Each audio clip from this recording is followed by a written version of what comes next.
Hello, family. I have something good for you tonight. We're going to talk about, guess what? The Epstein Files. There are so many people that do not know anything about the Epstein Files, which that's me too.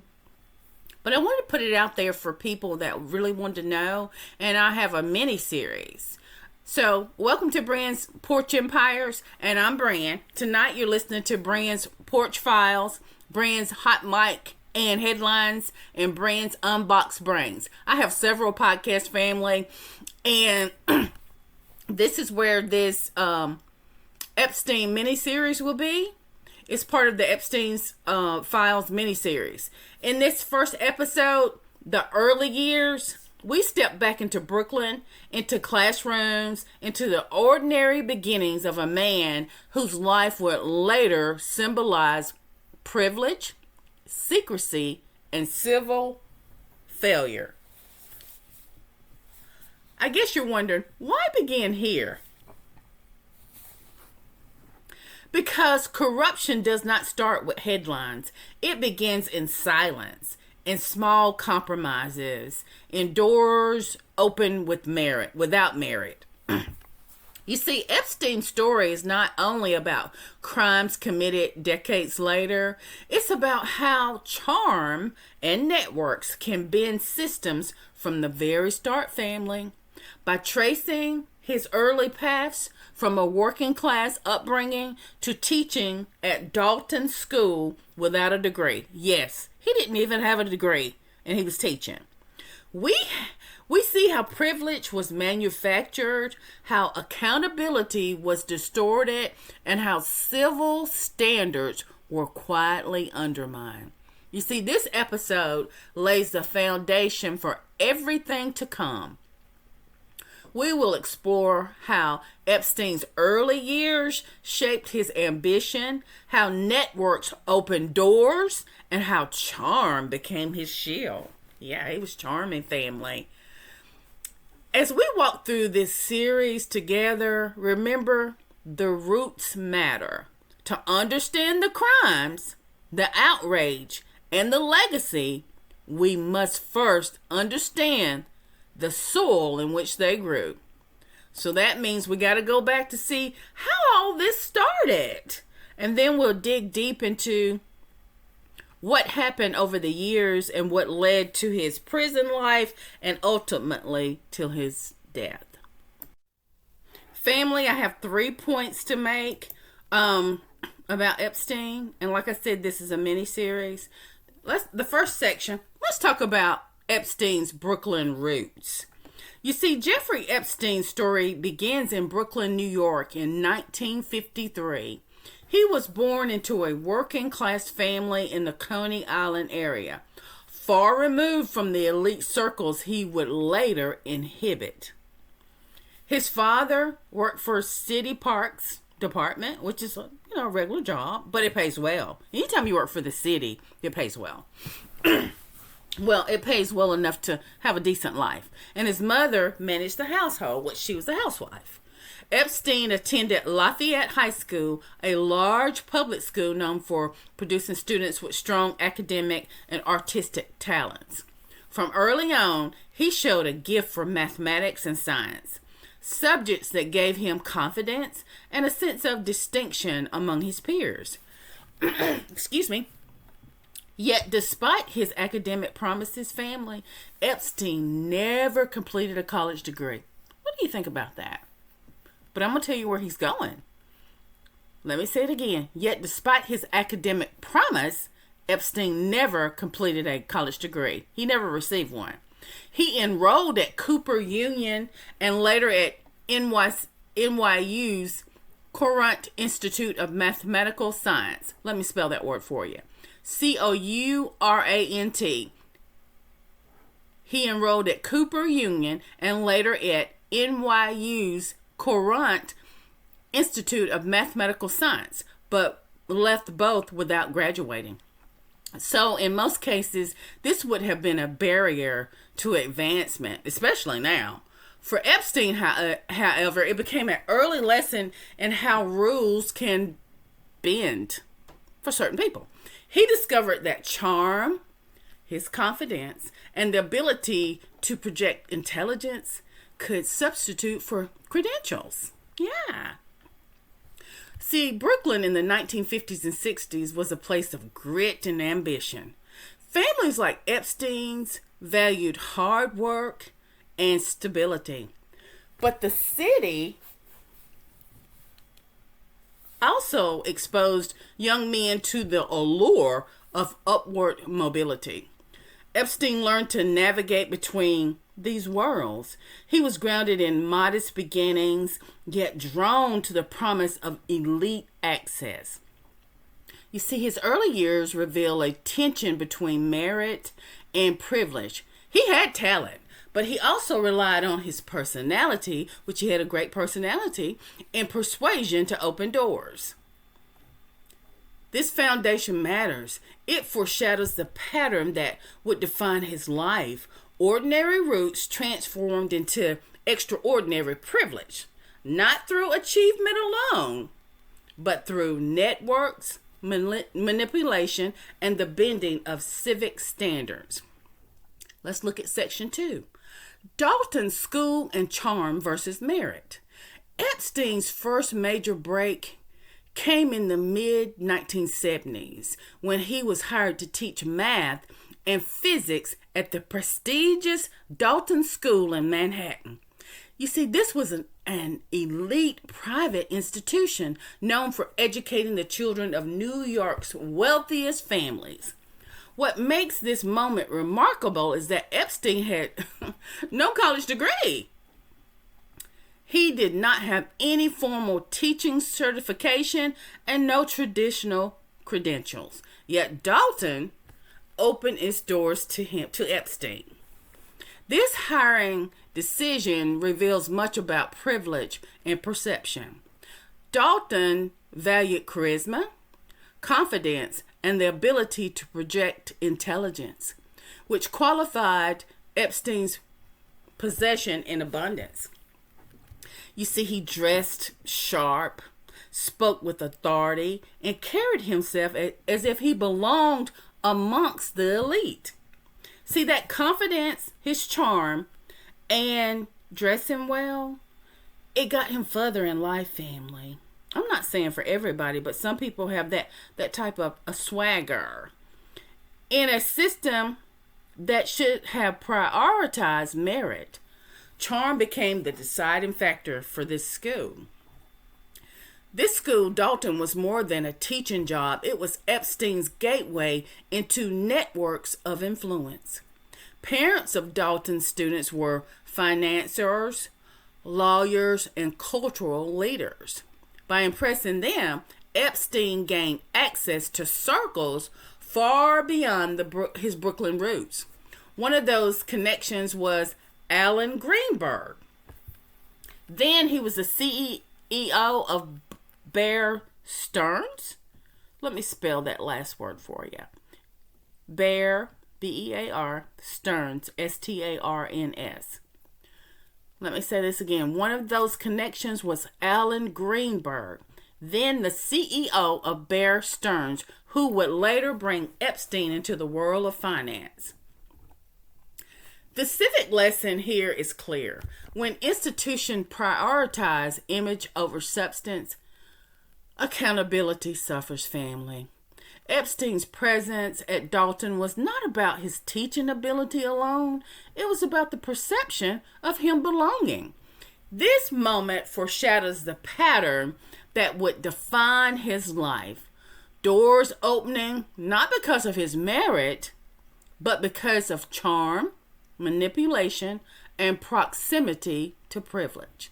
Let's look at the third section. Networks and ambition. Epstein's leap from teaching into finance was not simply a career change. It was the result of networks cultivated at Dalton. Among the parents impressed by his confidence was, once again, Alan Greenberg, CEO of Bear Stearns. Greenberg offered Epstein a position at the firm, despite his lack of formal qualifications. Isn't that something? This moment illustrates how access to elite networks can override traditional barriers. At Bear Stearns, Epstein learned the mechanics of wealth management and secrecy. He specialized in handling the accounts of wealthy clients, often those who valued discretion. His ability to project intelligence and charm reassured clients, even when his methods were unconventional. Family, this was the beginning of a pattern. Epstein positioned himself as indispensable, not because of proving expertise, but because of the perception that he belonged in elite financial circles. Well, he made that move, family. Ambition drove him further, though. Epstein left Bear Stearns to establish his own financial consulting firm, cultivating relationships with billionaires and powerful figures. His wealth remained mysterious, with a few clear records of how he earned it. Some speculated that he exaggerated his fortune, while others believed he leveraged secrets and influence to secure payments. You see, the civic lesson here is profound. Networks can be both opportunity and shield. Epstein's rise was not about merit family alone. It was about proximity to power and the ability to exploit systems that reward confidence over accountability. You see, his ambition was not simply personal, it was systematic, revealing how privilege can distort justice long before crimes are exposed. Now we're going to look at a couple of questions that I want you to ponder upon. Yeah, family, I have 9 questions that you can ponder upon. And, have you to think a little bit. Once again, this is episode 1, the early years of Epstein. Excuse me. Okay, the first question. How did Epstein's Brooklyn upbringing shape his ambitions? And what does this reveal about environment versus choice? How did Epstein's Brooklyn upbringing shape his ambitions? And what does this reveal about environment versus choice? Number 2. What does his lack of a degree reveal about how privilege can override merit in civic systems? What does his lack of a degree reveal about how privilege can override merit in civic systems? Number 3. Why was Dalton a turning point in his life? And what does it teach us about institutional responsibility?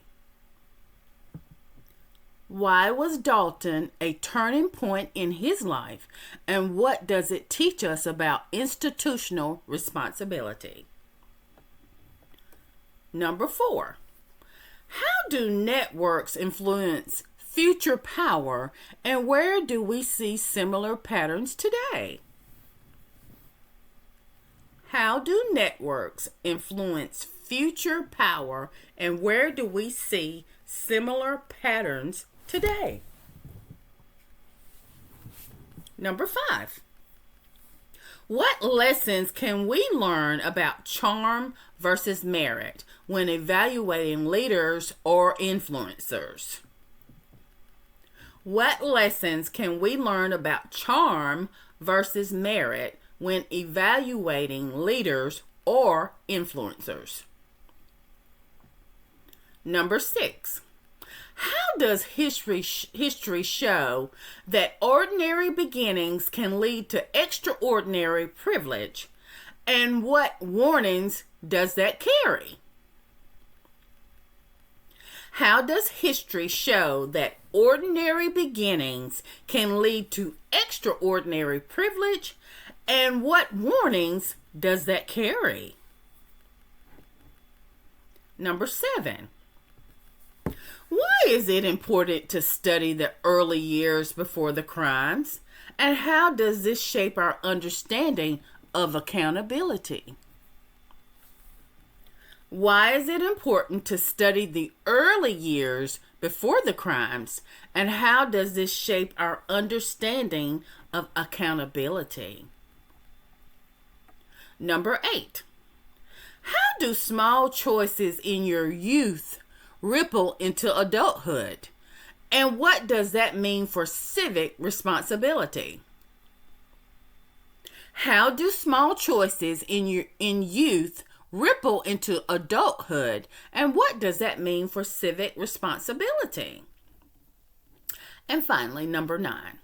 What civic lessons can students take from Epstein's unusual path, and how might they apply them in their own communities? What civic lessons can students take from Epstein's unusual path, and how might they apply them in their own communities? Family, I hope you enjoyed this study of Epstein's files so far. And guess what I have for you next? A poem. A poem is one of my staples, and I hope that you enjoy it. Family, are you ready for my staple poem? Which I have a poem for every episode. Just everything I do, it's important to have a poem for me. Okay, the name of this poem is The Door Without a Key. In Brooklyn streets, the echoes rise. A boy of numbers, sharp of eyes. Equations whispered, futures dreamed, yet paper proof was never deemed. No parchment seal, no scholar's crown, still Dalton's gate did not shut down. Credentials absent, yet charm was near. Confidence spoke, and doors drew clear. The classroom high, the parents proud.